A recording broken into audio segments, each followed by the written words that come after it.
Hey guys, welcome back into the SoCal Sports Report with my co-host Ailis Garcia. I'm Bobby DeMuro. Happy to bring you another week and another new episode talking sports here in Southern California. You probably got that from the title of the show or, the first 8 episodes. But if you're new to the show, we debate sports in all of California, predominantly SoCal. Yeah. Because that's where we are. Orange. Well, occasionally we talk about Cal, but Well, you do love Cal Golden Bears, and we are in Orange County, so we got to talk about SoCal sports. As much as I love Orange County, we are happy to be here for this. So, Ailis, let's get into the first topic, and it's a good one. It is a non-California athlete right now, Kevin Love. The kicker is he may soon become a California athlete. Here's the controversy. He recently said that the Minnesota Timberwolves are a better team than the Los Angeles Lakers. That part's true. There's no question there. The doubt we're getting is, does that mean he will not come to LA in free agency? Do you think he stays in Minnesota, or will he become a Laker eventually?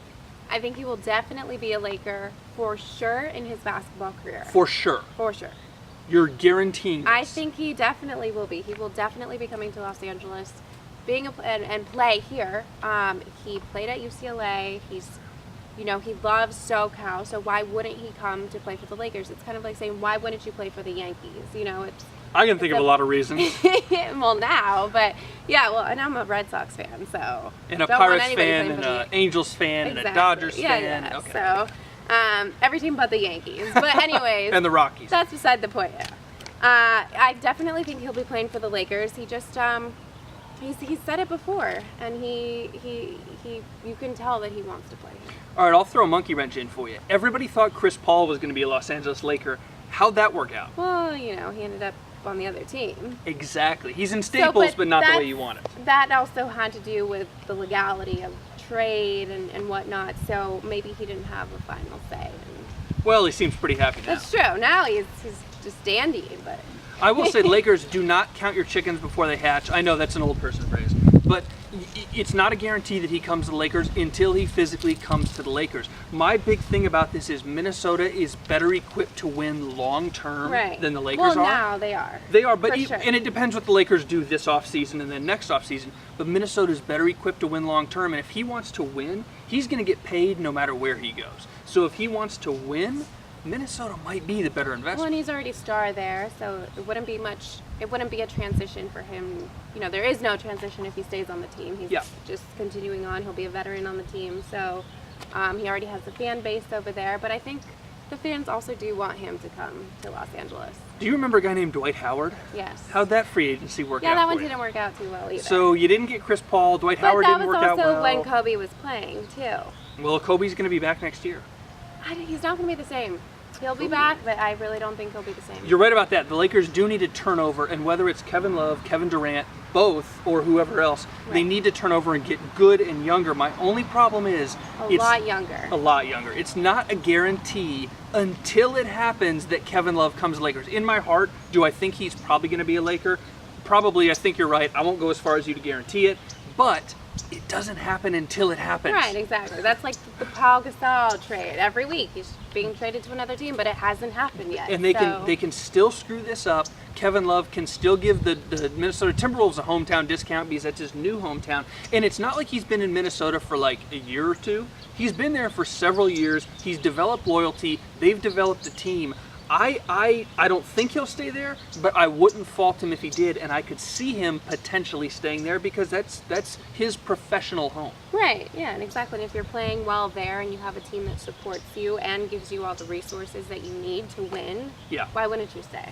Yeah, and he's going to get paid either way, so I think money aside, maybe the Lakers can offer him more than the T-Wolves, but maybe the T-Wolves offer a lot to keep him. Yeah, well, they probably will be offering him a lot if he does kind of want to bait them into...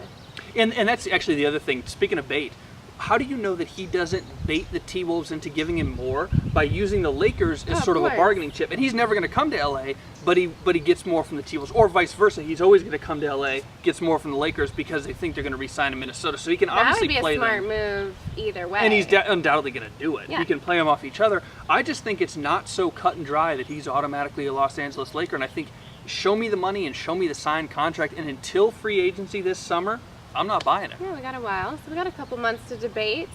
Also, let us know. You have to comment below and tell us what you think. I think most people, when you comment below, are going to say Kevin Love will be a Laker, but we want to know summer free agency 2014 and then summer free agency 2015, potentially Kevin Durant. We want to know who the next crop of Lakers is going to be, if they get it through the draft, if they get it through free agency, or maybe a little bit of both. Yeah. All right, well, moving on, speaking a little bit of both, we've got two athletes to talk about on our second topic, and Don Mattingly from the Los Angeles Dodgers has said at second base it's going to be a little bit of both, with Alex Guerrero, the Cuban, and D. Gordon, the not Cuban, the American. I know Ailis is on Team Guerrero because he's Cuban. I'm a fan because he's Cuban, but just wait. my question is, Ailis, do platoons ever work? Because Mattingly has said he is open to platooning the two of them. Can that work? No, I really don't think platoons work at all because the player doesn't know if they're playing or not. The team doesn't know who's playing at that position. It's kind of up in the air for every game. It's just, you need to pick someone, commit to it, and then set those expectations for that person versus kind of just fiddle-faddling and waiting to see, oh, who's going to play better today, who's going to play better tomorrow. Like, I feel like in some instances it may work. I think on the Red Sox, there's a player, Johnny Guerrero. Yeah. The best example for this, and it's not quite a platoon guy, but the best example for a every other day, every couple days player is Johnny Guerrero, former Rocky, now a Red Sox. He's the kind of guy who will play once every 5 or 6 days and still hit about 280. No power, a decent defender, not an all-star, but a decent bench, coming off the bench guy. The problem is Guerrero and Gordon each have too much upside to do that. Exactly. And you want to keep them playing. You don't want them, resting that much. They're not pitchers, so they don't need that much rest in between either. They don't, and you've got to get every single position the Dodgers have elsewhere is going to get a starter with 500 plus at bats, 600 plus plate appearances. You need that for one guy at second base. These 250, 300 plate appearance platoons for two guys,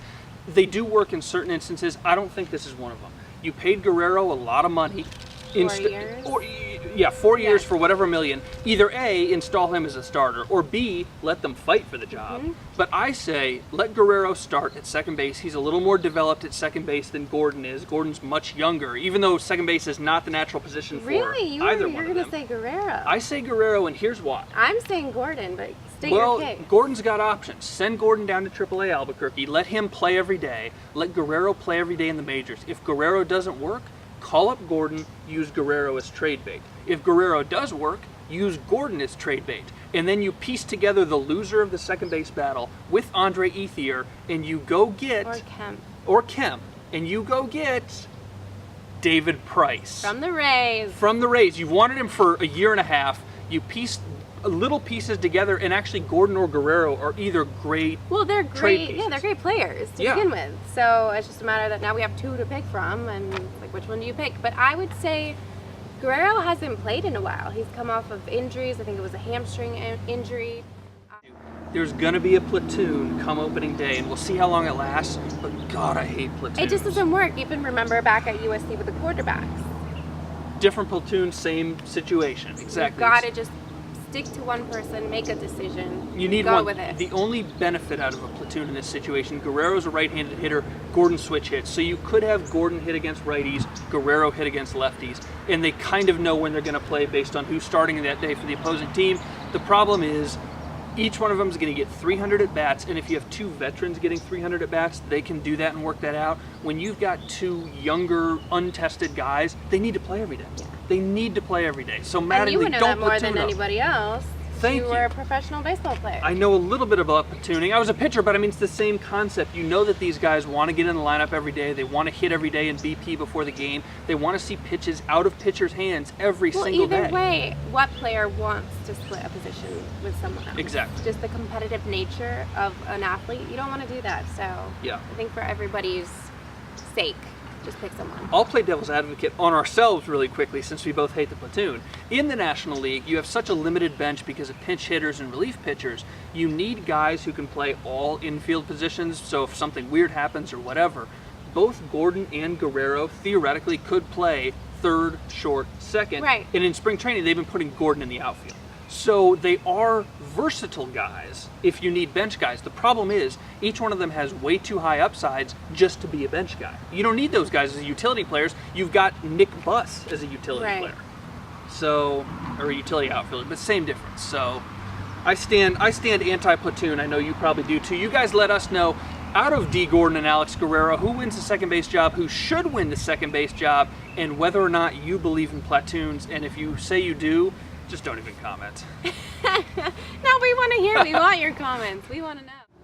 All right, guys, moving on to our third topic now. We've got a fun discussion that is certainly Ailis motivated, because Lord knows I didn't come up with this topic. It's hers. But we're going to ask you at home, and I'm going to ask her too, so we want your opinion on this. If you were a professional athlete and you could be sponsored by any company or any brand, who would it be and why?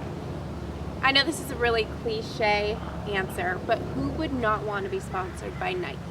Nike is an iconic brand. It's a legendary brand. Every elite athlete has been sponsored and associated with this brand. Why wouldn't you want to be a Nike athlete?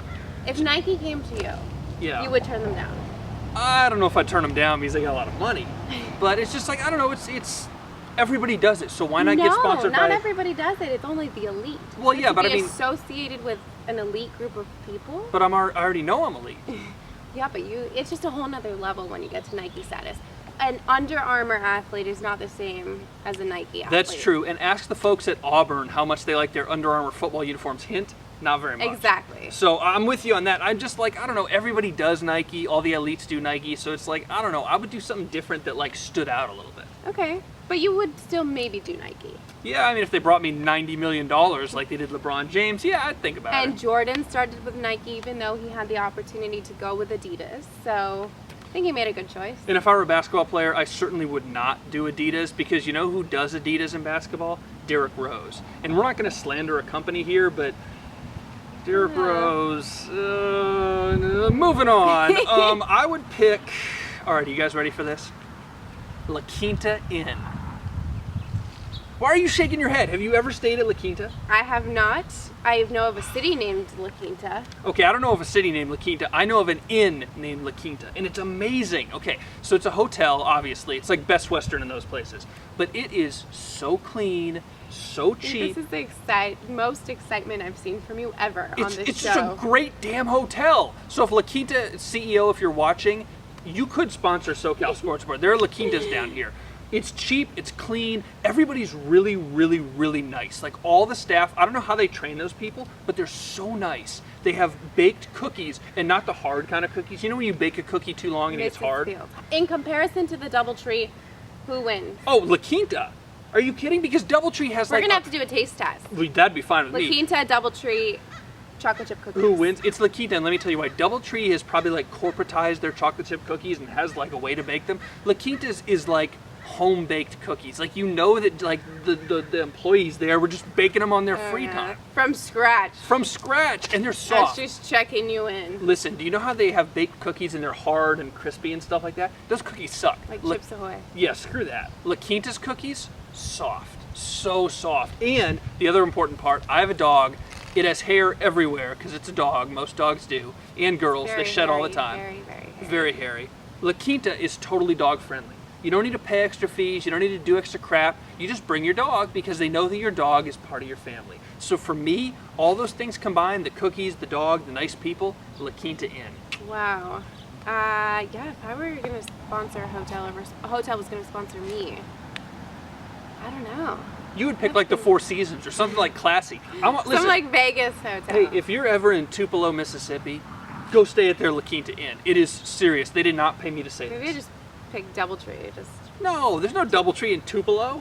Pick because their cookies are better. Oh, dude, whatever. Anyways, aside from that, speaking of food though, I do want to say that there are some supplement companies that do pick athletes to associate with and to sponsor as well, or even like Gatorade, so food and drink companies. And I think that in that regard, I think you do have to have a certain integrity to associate yourself with that brand. Yeah. Just because I knowingly would not, if a company came to me and I didn't agree with their ingredients or the way that they source their ingredients or even just the manufacturing process in general, it would be really hard for me to agree to a partnership with them. So you're saying that integrity does matter, and $100 million from Nike would be amazing, but at some level you do need to believe in the company. If I'm endorsing the company and putting my name with it, I mean, my reputation is huge, and so I don't want to be putting my name next to a company that I know, may not be picking the best ingredients or may not be,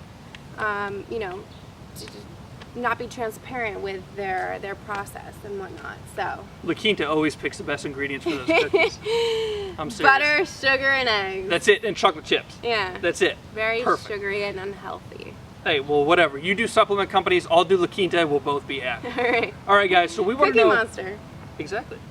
Me and Coach O. Yeah. So, guys, we want to know from you at home if you were a professional athlete, who would sponsor you? What's your dream sponsorship? I have a feeling it's going to be a lot of Nikes, Under Armours, companies like that, which is cool, but we want to hear from you. So if you're on Twitter, Facebook, or whatever, we are at SoCal Sports TV on both of those. So say something. We've had a lot of people talk to us. Yeah. Some not so nice. Haters, some likers.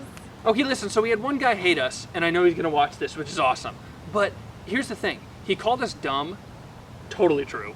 I'd give us some credit. No, he called some street smart. He also called us ditzy. Totally true. Undebatable. We are the ditziest. But then he called Ailis hot. I'll take it. Totally true. But what about me? Oh my God. Fine. Did you tweet this guy and tell him that you know what? Screw you both. All right, that's it on SoCal Sports Report this week. I'm leaving the show mad. That's Ailis Garcia. I'm hot too. I'm Bobby DeMuro. At least my mom says so. Let everybody know how hot, or let Bobby know how hot you think he is. I like in that the comments takeaway. below. Do it. Like us. Like the show. We'll see you guys next week.